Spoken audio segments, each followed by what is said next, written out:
बड़ी खबर है छत्तीसगढ़ के बीजापुर से जो आ रही है, जहां पर नक्सली हमले में 2 जवान हमारे शहीद हो गए हैं। तो ये बड़ी खबर मिल रही है छत्तीसगढ़ से। नक्सली हमला हुआ है यहां पर और ब्लास्ट की चपेट में आने की वजह से 2 जवान शहीद हुए हैं, जबकि 4 जवान घायल बताए जा रहे हैं। ऑपरेशन से लौटते वक्त पाइप बम में ब्लास्ट हुआ है और ऐसे में एंटी नक्सल ऑपरेशन के लिए एसआईटी के जवान निकले थे और इसी दौरान ये ब्लास्ट हुआ है।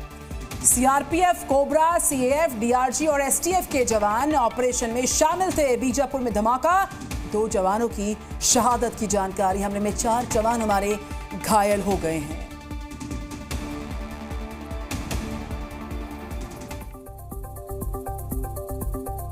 और अब बात उत्तर प्रदेश की, जहां 10 सीटों पर विधानसभा के उपचुनाव होने वाले हैं। लोकसभा चुनाव में मिले झटके के बाद बीजेपी के लिए ये उपचुनाव अग्नि परीक्षा की तरह है। जिन 10 विधानसभा सीट पर उपचुनाव होने हैं, उसमें सबसे अहम है फैजाबाद की मिल्कीपुर सीट, और जो एनडीए और इंडिया गठबंधन दोनों के लिए नाक का सवाल बन गई है।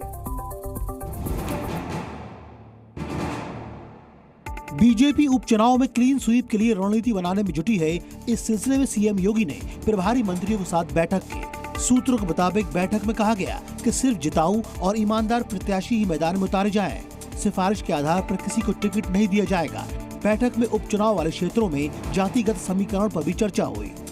इस उपचुनाव में बीजेपी लोकसभा में फैजाबाद सीट पर हार का बदला लेने की पूरी कोशिश करेगी, तो वहीं इंडिया भी पूरा जोर लगा रही है। एसपी अध्यक्ष अखिलेश यादव ने इस सिलसिले में अयोध्या के संतों के साथ बैठक की। साथ ही खबर है कि एसपी फैजाबाद से सांसद अवधेश प्रसाद के बेटे को उम्मीदवार बना सकती है। अवधेश प्रसाद के फैजाबाद से सांसद चुने जाने के चलते मिल्कीपुर सीट खाली हुई है। तो वहीं बीजेपी के कई नेता यहां पहुंचकर कार्यकर्ताओं और जनता के बीच सर्वे कर रही हैं। दरअसल लोकसभा चुनाव में बीजेपी फैजाबाद लोकसभा सीट पर हार गई, जिसे लेकर विपक्ष लगातार बीजेपी पर हमलावर है। ऐसे में बीजेपी अब मिल्कीपुर सीट पर कोई कसर नहीं छोड़ना चाहती है। जी न्यूज़।